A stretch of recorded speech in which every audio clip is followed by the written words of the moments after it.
Hello, Chat GPT. What does it say about me if I love Rolex watches?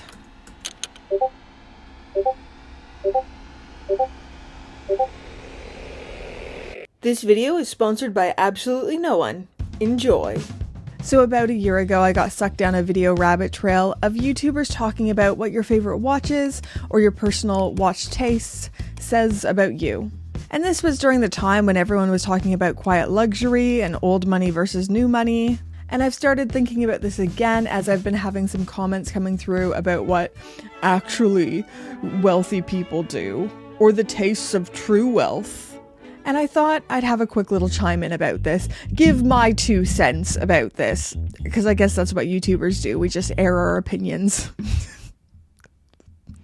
I should say, this is just my viewpoint. I'm dreading the comment section on this one because I know lots of people will disagree, but your watch says almost nothing about you. Not nothing, just almost nothing. The only thing your watch says about you is 1, how much money you're willing to spend on a watch, and 2, it maybe reveals how into watches you are, or how into horology you are. I know a seriously wealthy person who owns an old Omega that he wears only at special occasions, and a Casio, and that's it. He'd rather spend his money on other things. And I know seriously wealthy people with Richard Mille, alongside De Bethunes, and a very classical Roger Smith. When it comes to your watch tastes and preferences, I find it really isn't that deep. There's just lots of different motivating factors for lots of different people. On the whole, I find people buy what they aesthetically like and what they feel they can afford or what they feel is worth it. That's it. That's all there is to it. There isn't one single meaning or conclusion to draw about someone if they like the Rolex Submariner or a Richard Mille or the AP Royal Oak. I know old money people who collect Richard Milles, and I know new money people who collect Patek Philippe minute repeaters. It's not that deep. I don't know when we started viewing the world and humans through these narrow glasses and these restrictive rules about who's allowed to like what or what this means about you, but it is so boring and stupid. It almost feels like horoscopes for watch geeks. Now, I consider myself a bit of a hillbilly. I come from country working class roots in Canada, and my husband and I, we're doing okay.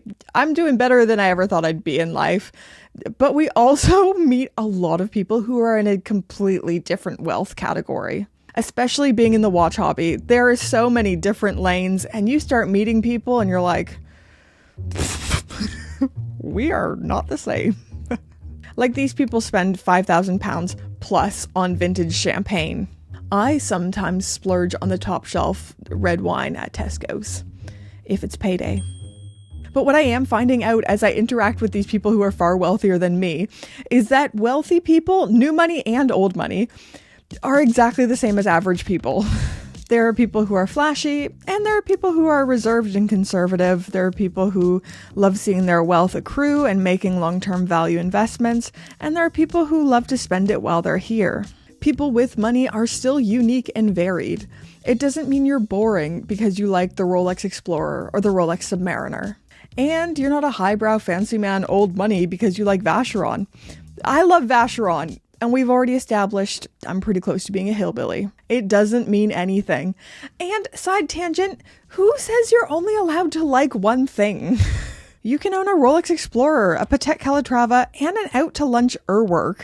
You're a 3-dimensional person who's allowed to like whatever the heck you like, and they can be varied and different because humans are complex.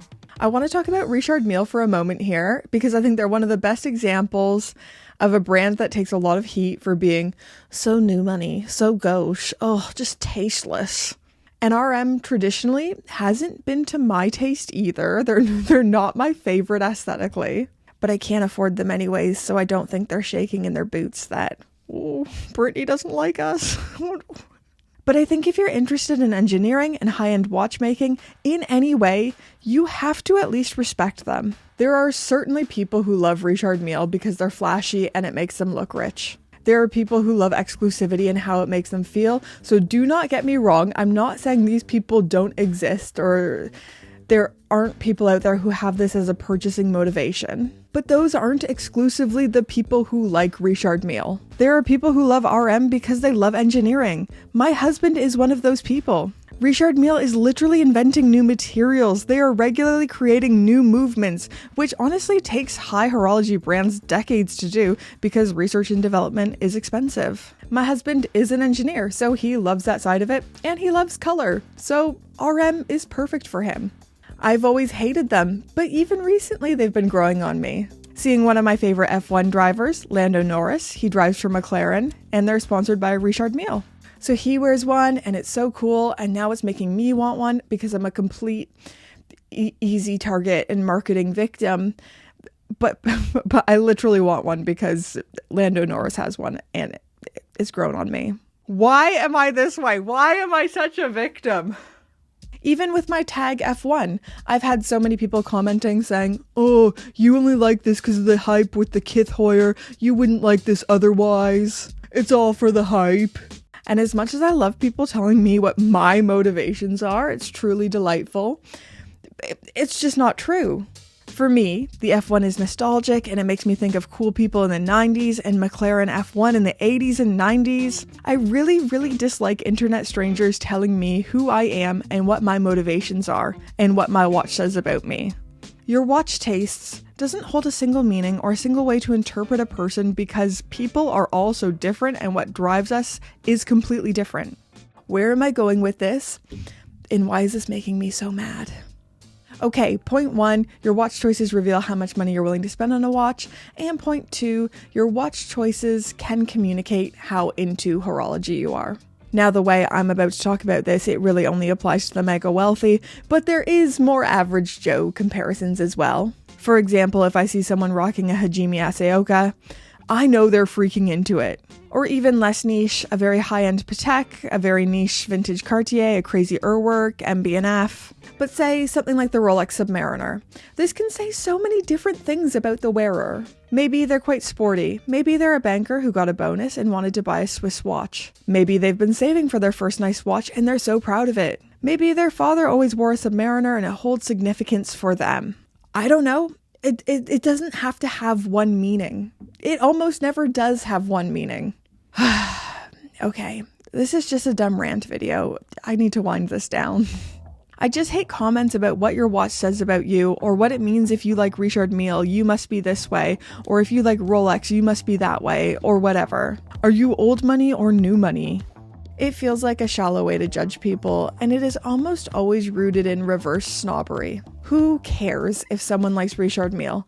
Does it affect you in any way? Is anyone making you buy one? Are you even in their target purchasing demographic? Because I know I'm not. I'm not saying you can't hold opinions on watches, like objectively as a watch, and hold your own opinions, but I just hate the judging of people who like them. If that makes sense. I think we've directed our attention and our anger at the people who like something rather than just objectively not liking something as an object. You know, does that make any sense? These are really expensive, meaningful items for people, and there really is no need to judge one person for liking something. Instead of judging people, wouldn't it be so much cooler if you said, hey, great watch, unique watch, out of curiosity, what made you choose that? Why do you own that watch? Why do you love it so much? You might get a far more nuanced answer and actually learn something about the wearer rather than judging them. Anyways, this is a rant video I've been sitting on for a while. I hope it doesn't come off too preachy or annoying. I'm so sorry, but I'd love to know all your thoughts in those comments down below. Like, comment, subscribe, do all that YouTube stuff. And now, let's thank the gorgeous, fabulous, wonderful Pope tier patrons. You fabulous names on the screen are the Pope tier patrons. You're the greatest human beings in the entire world. And that's not subjective. That is just objectively a truth. A truth of the universe. Thank you so much for supporting my weird little channel and sitting with me through rants. You guys are amazing. I hope you keep enjoying my content. Thank you all tier patrons. You're all the best. All right. Bye, guys.